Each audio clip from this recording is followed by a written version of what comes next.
Hello students.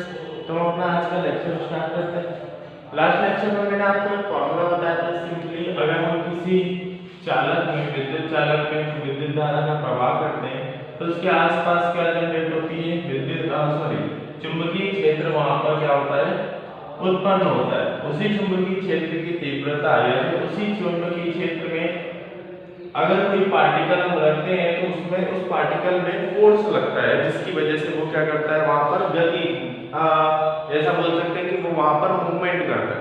ठीक है, तो इसी फोर्स की वैल्यू हमें यहाँ पर निकालनी है। तो कल मैंने आपको एक सिंपल सा फॉर्मूला बताया था। क्या था formula? F is equal to I L B sine theta. ये फॉर्मूला मैंने आपको बताया था। इसी फॉर्मूले को आज डिराइव करेंगे कि ये फॉर्मूला कहां से आया। लॉरेंट फोर्स में फोर्स की वैल्यू होती है, देखो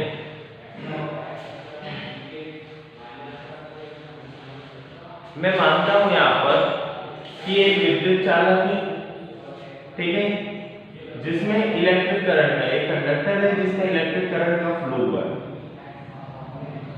उस फ्लो में क्या जनरेट हुई है? मैग्नेटिक फील्ड जनरेट हुई है। उसके आसपास क्या जनरेट हुई है? मैग्नेटिक फील्ड जनरेट हुई है। इसी मैग्नेटिक फील्ड में एक पॉइंट चार्ज या फिर मैं बोल सकता हूं एक मूविंग चार्ज है, ठीक है, एक पॉइंट चार्ज है जिस पर लगने वाले फोर्स की हमें वैल्यू निकालनी है। ठीक है, लॉरेंट्ज फोर्स क्या होता है कि जब किसी कंडक्टर में विद्युत धारा का प्रवाह किया जाता है, जब भी किसी चालक में विद्युत धारा का प्रवाह किया जाता है, कंडक्टर में इलेक्ट्रिक करंट का फ्लो किया जाता है, तो उसके आसपास मैग्नेटिक फील्ड जनरेट होती है। और उसी मैग्नेटिक फील्ड में अगर मैं कोई मूविंग चार्ज रखता हूं तो वो क्या करता है, वहां पर मूवमेंट करता है। और उस मूवमेंट पर मतलब वो मूवमेंट क्यों कर रहा है? क्योंकि उस पर फोर्स लग रहा है। ठीक है, और उसी फोर्स को हम क्या बोलते हैं? लॉरेंट्ज का फोर्स बोलते हैं। उसी बल को हम बोलते हैं लॉरेंट्ज का बल। तो मैं मान लेता हूं कि ये जो मूविंग चार्ज है वो v वेलोसिटी से क्या कर रहा है, वहां पर ट्रेवल कर रहा है।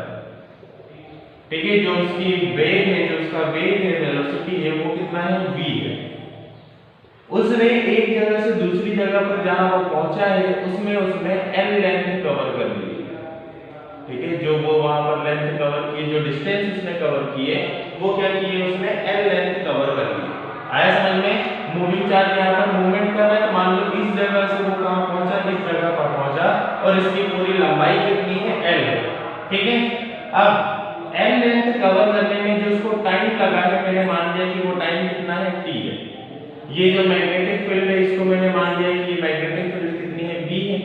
तो सिंपली अगर जब हम इसका जब हम इसका डेरिवेशन करेंगे तो मैं यहाँ पर सारी चीजें लिख देता हूँ। t हो गया यहाँ पर टाइम, और जिसे हम बोलते हैं समय। इसके बाद l क्या हो गया वहां पर? डिस्प्लेसमेंट।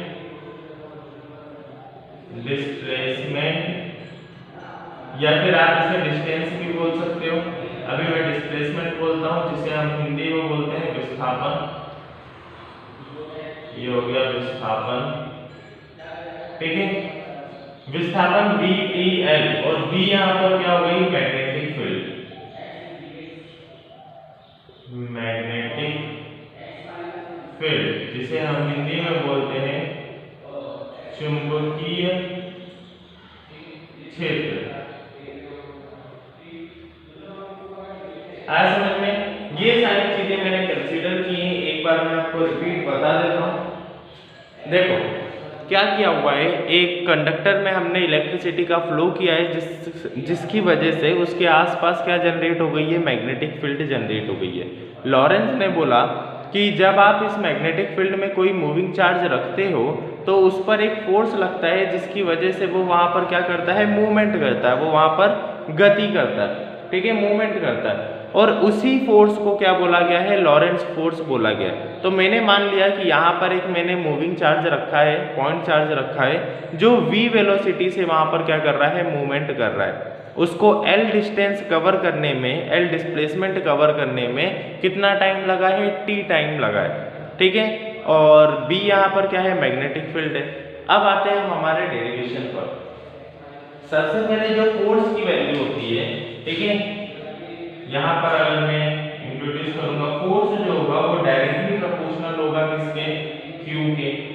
Q क्या होता है? चार्ज वहां पर प्रेजेंट, तो जो भी यहाँ पर चार्ज प्रेजेंट है फोर्स उसके डायरेक्टली प्रोपोर्शनल मतलब जितना चार्ज ज्यादा होगा फोर्स की वैल्यू उतनी ही ज्यादा होगी। जो फोर्स होता है वो डायरेक्टली प्रोपोर्शनल होता है v के। v मतलब वेलोसिटी। मूविंग चार्ज की वेलोसिटी उतनी ही ज्यादा होगी जितना ज्यादा फोर्स लगेगा। तो ये तो आपको भी पता है कि अगर मैं ज्यादा फोर्स लगाऊंगा तो उसकी वेलोसिटी, उसका वेग जो है वो बढ़ जाएगा। इसके बाद जो F है वो डायरेक्टली प्रोपोर्शनल होता है v के। v मतलब मैग्नेटिक फील्ड कि फोर्स, मैग्नेटिक फील्ड जितनी ज्यादा होगी फोर्स की वैल्यू उतनी ही ज्यादा होगी। ये 3 पॉइंट्स आपको आ गए होंगे समझ में। लास्ट एक पॉइंट होता है F is directly proportional to sin theta. sin theta क्या है? तो मैग्नेटिक फील्ड और इस पॉइंट चार्ज पर लगने वाले एंगल को, या फिर मैं बोल सकता हूं मैग्नेटिक फील्ड और कंडक्टर के बीच लगने वाले एंगल को, थीटा को हम क्या बोलते हैं? sin theta. हमने sin क्यों यूज किया है इसका रीजन मैं आपको पहले भी बता चुका हूं कि sin ही एकमात्र ऐसा ट्रिग्नोमेट्रिक फंक्शन है जो कि क्या करता है, मिनिमम से स्टार्ट होता है और मैक्सिमम वैल्यू तक जाता है। तो इसलिए हमने ये sin फंक्शन यूज किया है। चारों को अगर मैं कंबाइन कर देता हूं तो इसको मैं लिख सकता हूं f is proportional to q v b sin theta. लिख सकता हूं क्योंकि f q के प्रोपोर्शनल था, v के प्रोपोर्शनल था, b के प्रोपोर्शनल था और sin थीटा के था। f इन सबके प्रोपोर्शनल। जब यहां से मैं कांस्टेंट हटाऊंगा तो सॉरी प्रोपोर्शनल हटाऊंगा तो यहां पर क्या लगेगा? कांस्टेंट लगेगा q v b sin theta. k की वैल्यू मैं ऐसी यूनिट यूज करूंगा कि k की वैल्यू वहां पर क्या हो जाएगी? 1। ठीक है, k क्या है? यहां पर एक कांस्टेंट है जिसकी वैल्यू यहां पर हम क्या कंसीडर करेंगे? अभी 1 कंसीडर करेंगे। 1 कंसीडर करेंगे तो f इक्वल टू क्या हो गया? q v b sin theta. ये हमारा एक नॉर्मल फार्मूला होगा। ठीक है, अब इसी को आगे बढ़ाते हैं थोड़ा। हियर क्या मैं मानता हूं कि ये जो q है, मुझे पता है कि हमें पता है v know that v w k t का मतलब है v नो दैट। ठीक है, v know that I is equal to क्या होता है? q अपॉन में t। करंट क्या होता है? कितना चार्ज कितने टाइम में फ्लो हुआ उसी को हम क्या बोलते हैं? करंट बोलते हैं। तो अगर मैं यहां से q की वैल्यू निकालना चाहूं तो क्या हो जाएगी? q is equal to I multiply t। आया समझ में? सेकंड चीज, वी ऑल्सो नो दैट, हमें और भी एक चीज पता है वो ये कि वेलोसिटी बराबर होता है डिस्प्लेसमेंट अपॉन में टाइम। तो आपने डिस्प्लेसमेंट यहाँ पर क्या लिया था? L लिया था, क्योंकि L दूरी उसने कवर की कितने टाइम में? t टाइम में। तो वेलोसिटी इज इक्वल टू क्या हो गई? L अपॉन में t। ये दोनों वैल्यूज में इस वाली इक्वेशन में पुट करता हूं। तो ध्यान से देखना, F is equal to q की जगह हो जाएगा I into t, तो I मल्टीप्लाई t। v की जगह हो जाएगा L अपॉन में t multiply b sin theta. t से t cancel, F is equal to क्या हो गया? I L b sin theta. ये हो गया हमारा पर्टिकुलर डेरिवेशन लॉरेंस फोर्स के लिए। ठीक है, आपको ये फॉर्मूला याद रखना है। सिंपली हमने इसमें किया क्या है कि हमने एक कंडक्टर में, एक चालक में हमने विद्युत धारा का प्रवाह किया है जिससे उसके आसपास चुंबकीय क्षेत्र उत्पन्न हो गया है। उसी चुंबकीय क्षेत्र में मैंने एक आवेश लिया है। ठीक है, एक आवेश लिया है जो कि वहां पर क्या करेगा? गति करेगा। मैंने माना कि उस पर एक जो बल लग रहा है वो F बल है। ठीक है, F नाम का बल वहां पर उस चार्ज पर, उस आवेश पर लग रहा है, जिसकी वजह से वो L डिस्टेंस को, L दूरी को कवर कर रहा है। ठीक है, L दूरी तक पहुंचा है वो, और कितने टाइम में? t टाइम में, t समय में वो L दूरी तक पहुंचा है। तो ये सारी चीजें मैंने यहाँ पर मान ली, इसीलिए मैंने यहाँ पर लिखा है v क्या है? वेग है। t क्या है? वहां पर समय है।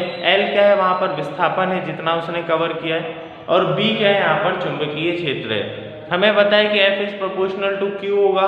जो भी बल होता है वो आवेश के डायरेक्टली प्रोपोर्शनल होगा, समानुपाती होगा।